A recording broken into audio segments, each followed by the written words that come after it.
Having fun, boys? She asked when she fetched them a second can of pop each, along with a tray of sandwiches and some crisps. Yeah, they replied in unison. Ah, she said as they reached to grab a sandwich. Go and wash your hands first. The kitchen's just there, she added, pointing out the open back door to her home. She set the tray down on a cast iron garden table and followed them inside. For one, she wanted to make sure they used soap rather than just rinsing their muddy hands with tap water.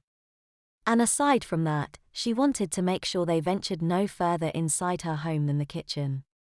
She feels no sense of threat from these two Truants, but that's not the same as trusting them. With their hands washed, she sends them back outside before sighing at the muddy footprints on the lino. I should have known, she grumbles, blaming herself more than anyone else. The boys tuck into the sandwiches and slurp their pop. She's okay, that woman. Yeah. She better pay us though.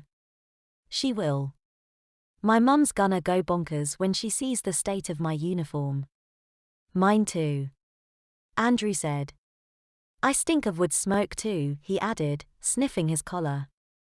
After gobbling their sandwiches, munching their crisps and draining the cans of every last drop of sweet fizzy pop, the boys continued feeding the fire with leaves, bits of the old gazebo and stinky sodden bits of wood and gunk from the pond. The smoke was thick and steamy.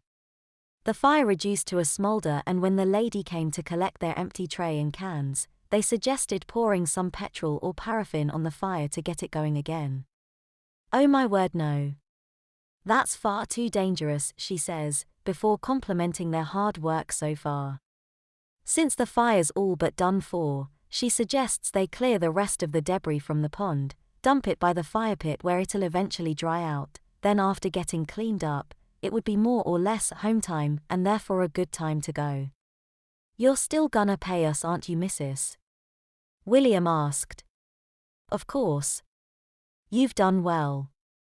Keep up the good work, and try not to get too muddy, she said, looking them up and down.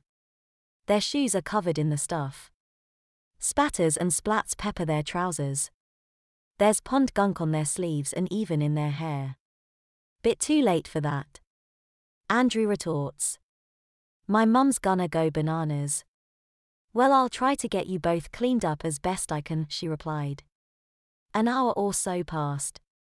The boys had cleared the remaining debris from the pond, the gazebo was all but burnt and the lawn is clear of leaves. Having finished their task, the boys approached the house and knocked on the back door. Have you finished, boys? The lady said. Yeah. They replied in unison. After checking, she pushed 2 50-pence pieces into their hands. Now put that in your pockets and we'll get you cleaned up, she said.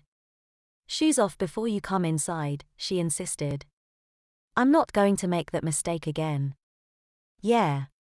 Sorry about that, William said as he untied his laces. He knew full well that he'd mudded her floor when he washed his hands, but wasn't really bothered enough to do anything to prevent it. What's your name, Mrs.? Andrew asked as he kicked off his shoes. It's Mrs. Arkwright, she replied. Don't you have a first name? Andrew retorted. Just like William, every word that Andrew uttered lacked any hint of respect or politeness. A series of stubborn statements was all they were capable of. Not as far as you're concerned, young man, the lady smiled. She let them into the kitchen where she took their jackets from them. Oh boys, she gasped. You've got it on your shirts and jumpers too. Well, it won't exactly a clean job, Andrew replied, almost as if in protest. Well, I'll run you both a bath. Come on. Upstairs. I only need to wash my hands and face, William stated. And what about your clothes? Mrs. Arkwright asked. You did say your mother wouldn't be happy. She told the boys that whilst they're in the bath, she'll quickly clean the mud and gunk from their trousers, jumpers, and blazers.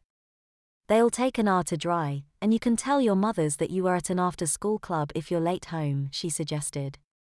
Wearing only their underpants and vests, the two boys went up to her bathroom where a tub full of warm water, topped with foamy white bubbles, waited for them.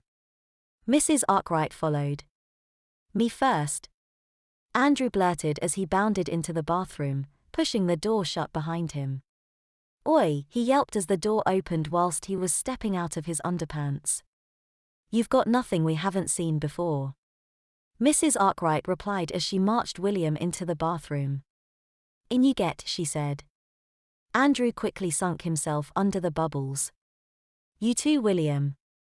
I'm not getting in with him, William retorted. There's plenty of room for two. Now come on. It'll be a lot easier for me to clean you up if you're both in the bath, she said.